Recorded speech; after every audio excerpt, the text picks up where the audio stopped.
La situation épidémiologique marquée ces dernières 24 heures par 77 nouveaux cas, 3 décès et 2 guérisons.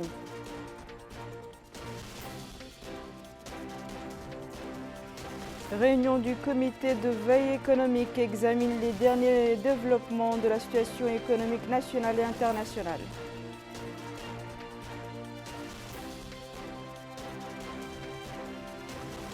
Après un bénéfice de 105 milliards d'anciens Nouguia, la SNIM octroie des salaires supplémentaires à ses employés.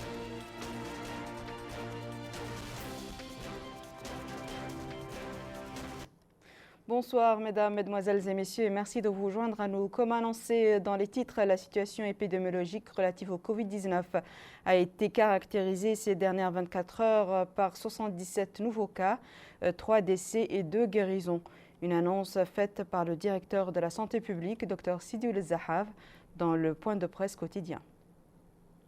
Chers citoyens, chers journalistes, bienvenue au point de presse quotidien sur la situation épidémiologique du Covid, qui se caractérise aujourd'hui par l'enregistrement de 2 cas de guérison à Nouadhibou et par la réalisation de 287 tests, dont 46 tests de suivi et 241 tests de diagnostic, ce qui porte le nombre de tests réalisés jusqu'ici à 9 763. Et les 287 tests se répartissent ainsi qu'il suit: 204 à Nouakchott, 14 à Nassaba, 12 au Had al-Gharbi, 1 à Ninchiri et 10 au Tagan. Et donc, ces nouveaux cas se répartissent ainsi qu'il suit: 6 à Benishab à Ninchiri, 7 à Darnaïm, 10 à Théaret, 4 à Toujouni, 1 cas à Oksar, 27 à Tevraghzena, 7 à Aravet, 14 à Ilmina et 1 cas à Riyad. Et donc le nombre de cas enregistrés jusqu'ici atteint 745 cas, dont 57 guérisons, 34 décès et 654 cas suivis. Parmi les cas suivis, on note 8 cas avec des signes avancés, 53 cas simples et 593 cas asymptomatiques. On a enregistré pendant les dernières 24 heures 3 cas de décès liés au Covid, dont un décès dans les structures hospitalières et 2 décès qui sont survenus au niveau communautaire. هذا ونترحم على أرواح هؤلاء المفقودين ونتمنى لذويهم الصبر والسلوى.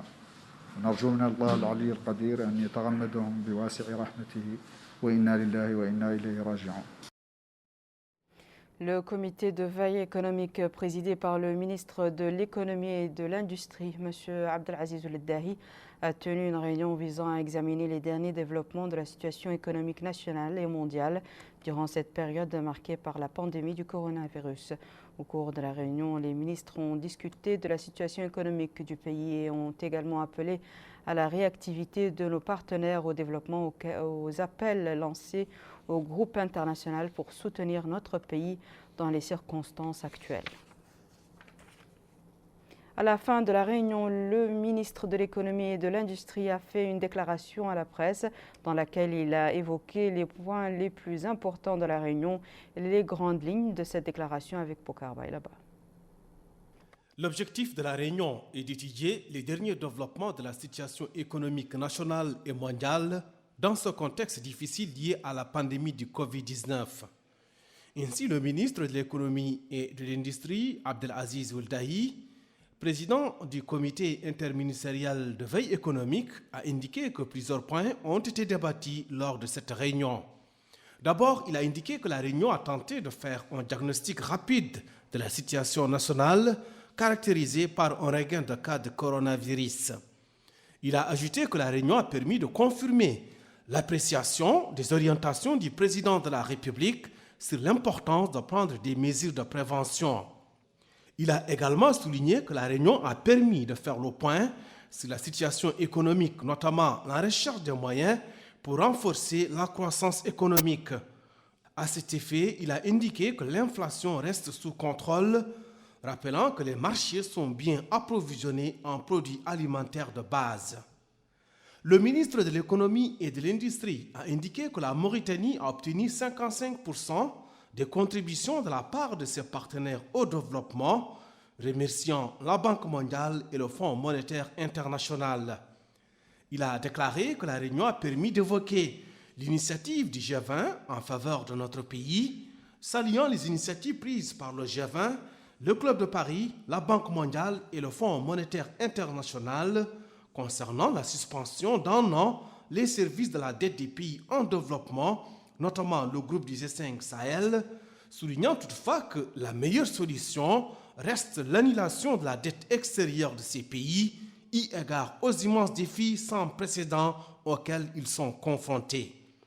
Abdelaziz Ould Dahi a déclaré que l'appel de Nouakchott a reçu une réponse favorable de l'Union européenne, des Nations unies et de l'Union africaine. Il a fait savoir que le pays est en train de tirer des leçons de cette pandémie pour s'adapter à la situation internationale qui verra de profondes transformations avec les directives du président de la République et l'élaboration d'un plan pour faire face à la crise actuelle. Ainsi, un accent sera mis sur l'agriculture, l'élevage et les énergies renouvelables. Enfin, le ministre de l'économie et de l'industrie a rappelé que la communication et les médias constituent, à n'en pas douter, d'importants leviers de développement. À noter que la réunion s'est déroulée en présence des membres du comité interministériel de veille économique. Voici à présent les quantités de pluie relevées ces dernières 24 heures dans certaines localités du pays.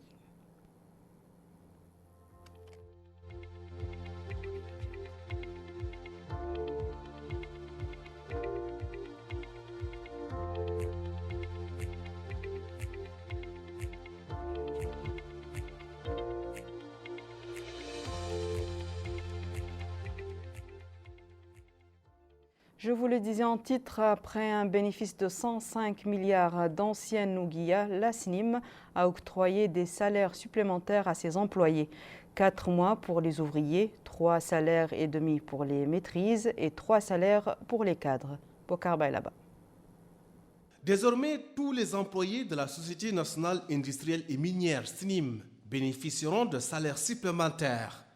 C'est une décision sans précédent prise par le conseil d'administration à l'issue de sa réunion tenue hier à Nouakchott.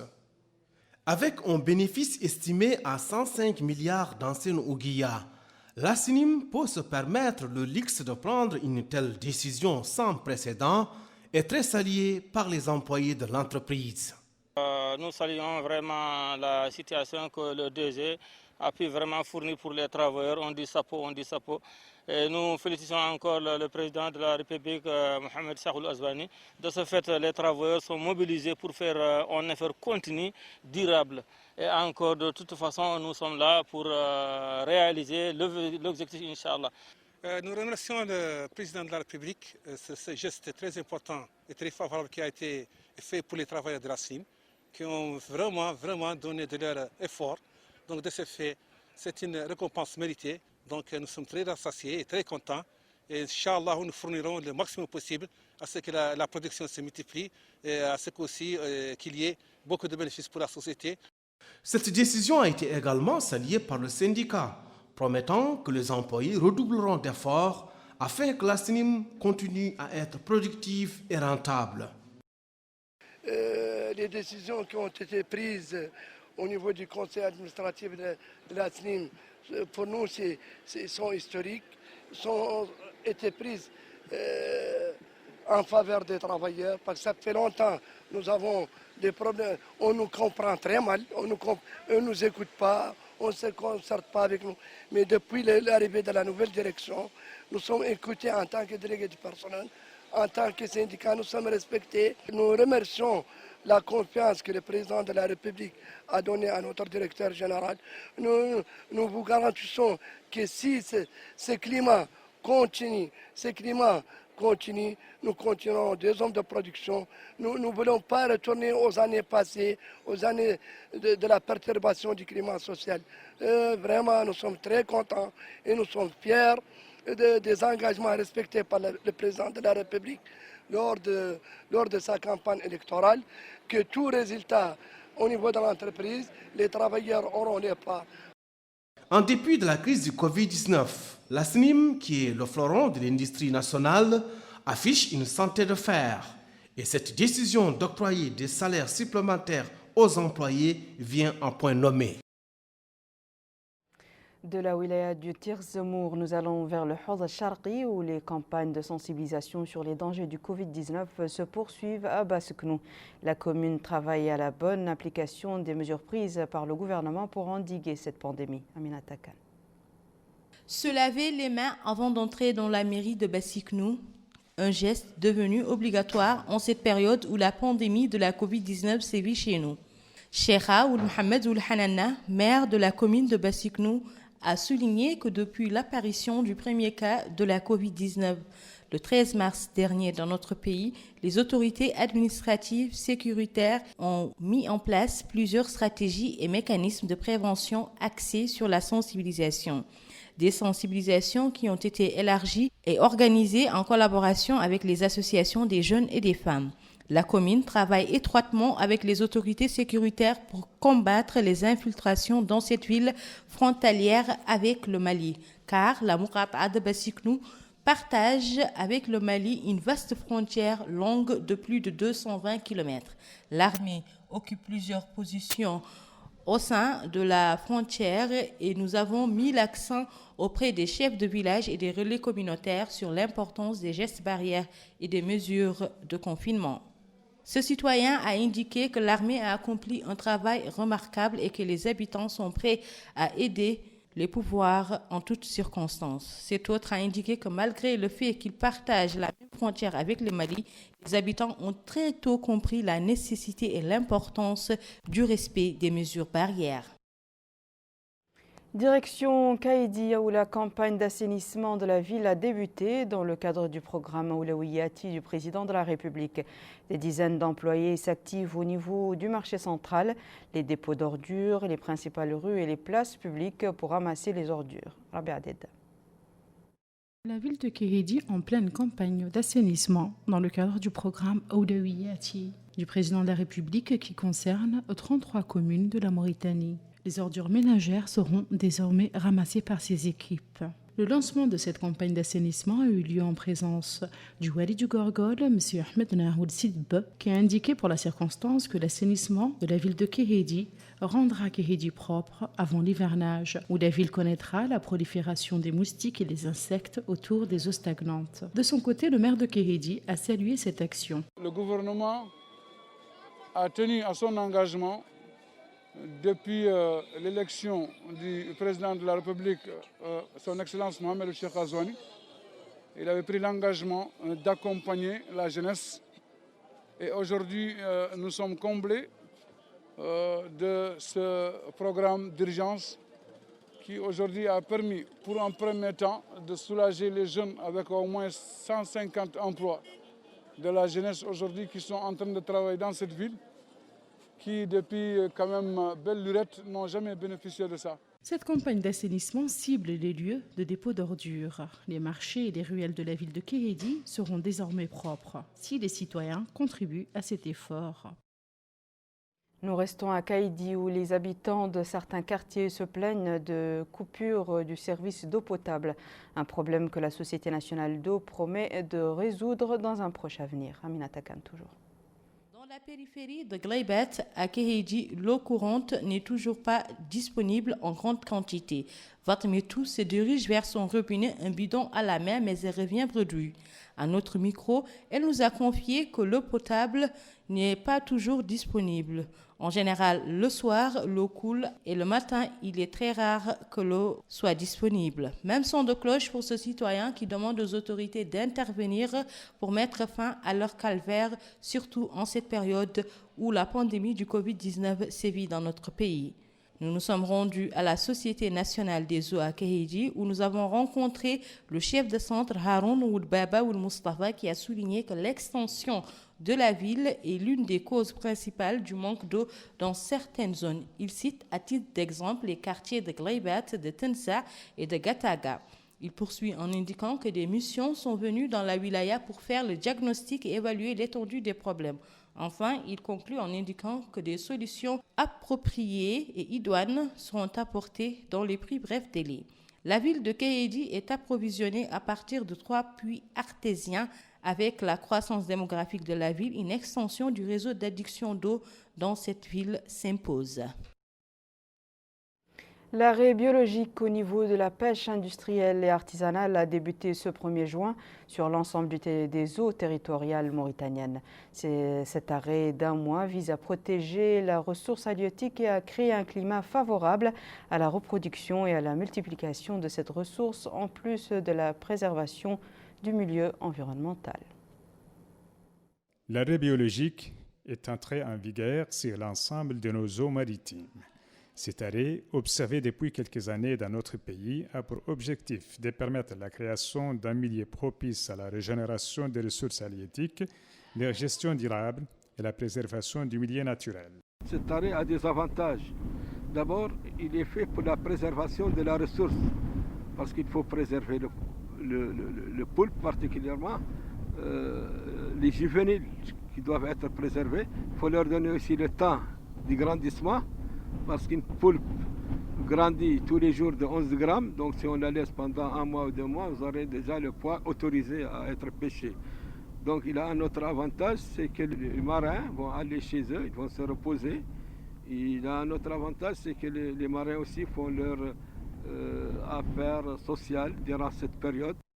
Ce premier repos biologique au cours de cette année s'inscrit dans le cadre du renforcement des pêcheries et d'allègement de la surexploitation de ces potentiels économiques nationaux renouvelables. L'arrêt biologique est une mesure d'aménagement qui vise à préserver nos ressources halieutiques pendant les périodes critiques, donc pendant les périodes de reproduction et de croissance des juvéniles. Et cette mesure permet de protéger nos ressources halieutiques et principalement le poulpe, qui est une espèce stratégique pour la Mauritanie. Notons que le secteur de la pêche constitue l'élément moteur de l'économie nationale et la pêche artisanale, sa pièce maîtresse, y égard au rôle vital qu'elle joue à travers de multiples occasions de développement et les nombreuses opportunités d'emploi qu'elle offre. Retour à Nouakchott où certaines mosquées appliquent avec rigueur les mesures de prévention pour lutter contre la propagation du coronavirus, permettant ainsi aux fidèles d'exécuter leurs prières dans une atmosphère qui prend en compte les conditions sanitaires requises en cette période. Plus de détails avec Abdelrahman Hamadan. Suite à l'apparition de la COVID-19, l'État avait décrété des mesures de prévention pour stopper la propagation de cette pandémie. Ces mesures ont touché l'ensemble d'aspects de la vie, particulièrement dans les zones de grands attroupements comme les marchés et les mosquées. Outre l'arrêt de la prière du vendredi, d'autres mesures ont été prises dans ce secteur pour imposer la distanciation sociale aux fidèles. Plusieurs mosquées ont enlevé les tapis et demandé aux fidèles d'apporter leurs propres tapis et de garder une distance d'1 mètre entre eux. C'est ce qui nous ont confirmé ces imams qui ont indiqué que cette mesure permet de protéger les fidèles et de réduire la transmission du virus. Les imams ont exhorté ceux qui se sentent malades à s'acquitter de la prière chez eux jusqu'à leur guérison. Les usagers de mosquées semblent conscients de la dangerosité de l'épidémie et la nécessité de respecter les consignes sanitaires pour s'en protéger. Le groupe Nida Al-Watan de la société civile a lancé aujourd'hui l'opération de distribution de masques stériles aux visiteurs des lieux publics et marchés de la capitale. Cette campagne organisée sous le thème « Pour nous protéger de manière responsable contre la pandémie du Covid-19 » comportait 4 étapes: sensibilisation, nettoyage et lavage des mains, ainsi que stérilisation et distribution de masques aux 4 entrées du marché de la capitale. Voici à présent, mesdames et messieurs, le rappel des titres. La situation épidémiologique marquée ces dernières 24 heures par 77 nouveaux cas, 3 décès et 2 guérisons. Réunion du comité de veille économique examine les derniers développements de la situation économique nationale et internationale.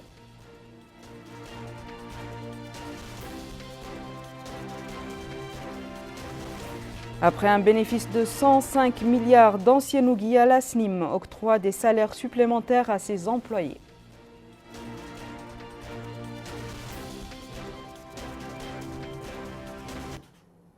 C'est la fin de ce journal, mesdames et messieurs. Merci à vous de nous avoir suivis. Merci de votre fidélité. Je vous souhaite une excellente suite de programmes sur El Mauritania.